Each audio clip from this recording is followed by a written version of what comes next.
Right. ఓవైపు లగచర్ల రైతులకు, అలాగే పట్నం నరేందర్ రెడ్డికి బెయిల్ వచ్చిన తరుణం. అలాగే దీన్ని డైవర్ట్ చేసే కోణంలో అటు కేటీఆర్‌కు ఏసీబీ ఒక నోటీసులు పంపియడం జరిగింది. ఏదైతే ఫార్ములా రేస్ సంబంధించి ఈ కార్ రేస్ సంబంధించి. అయితే ఇదంతా గేమ్ ప్లాన్‌లో భాగమేనా? లేదా ఓన్లీ కేవలం బీఆర్ఎస్ వర్గాలు మాత్రమే ఆరోపిస్తున్నాయా? తెలుసుకుందాం. మనతో పాటు మాట్లాడడానికి మాజీ డిప్యూటీ సీఎం మహమూద్ అలీ ఉన్నారు. ఒకసారి అడిగి తెలుసు. సో చెప్పండి, ఓవైపు మీరు అటు హైడ్రా కావచ్చు, ఇటు లగచర్ల బాధితులు కావచ్చు, ఎక్కడైనా సరే ఒక లీగల్ సపోర్ట్ ఇస్తూ ఉన్నది.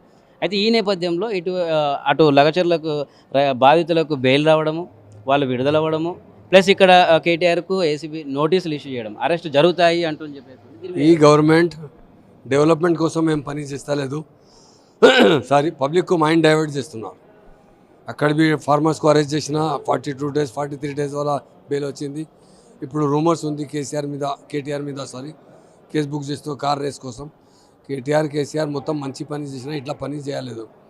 ఇప్పుడు మా చీఫ్ మినిస్టర్ ఇక్కడ ఉన్న రేవంత్ రెడ్డి గారు, హోమ్ మినిస్టర్ బి ఆయన దగ్గర ఉంది, అందరికీ హరాస్ చేస్తున్నారు. ఇది మంచిది. అయితే ఓవైపు ఏమో కేటీఆర్ చర్చ పెడదాం అసెంబ్లీకి అంటుంటే, డెఫినెట్గా కేటీఆర్ చెప్పిన చర్చ పెట్టాలి అంటే కేసు బుక్తే ఏమవుతుంది, కోర్టుకు పోతా తప్పకుండా. కోర్టు ప్రాసెస్ ఏముంది, మాకు ఐడియా ఉంది. కోర్టుకు మా దగ్గర లాయర్స్ ఉంది, మాకు జస్టిస్ వస్తుంది.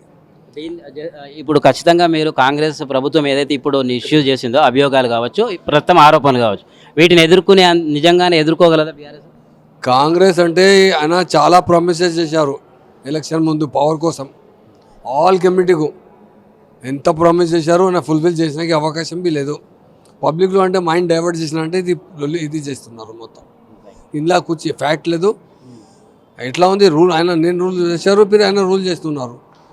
ఏముందంటే మీకు ఫ్రాడ్ వస్తే అంటే ఎంక్వైరీ చేయండి. మరి ఎవరి మీద పోలీస్ కేసు బుక్ అంటే ఆయన రేవంత్ రెడ్డి గారు దగ్గర హోమ్ మినిస్టర్ ఉంది, ఆయన కేసు బుక్ చేస్తుంటే రాంగ్ ఉంది, తప్పకుండా నేను కోర్టుకు పోతాను.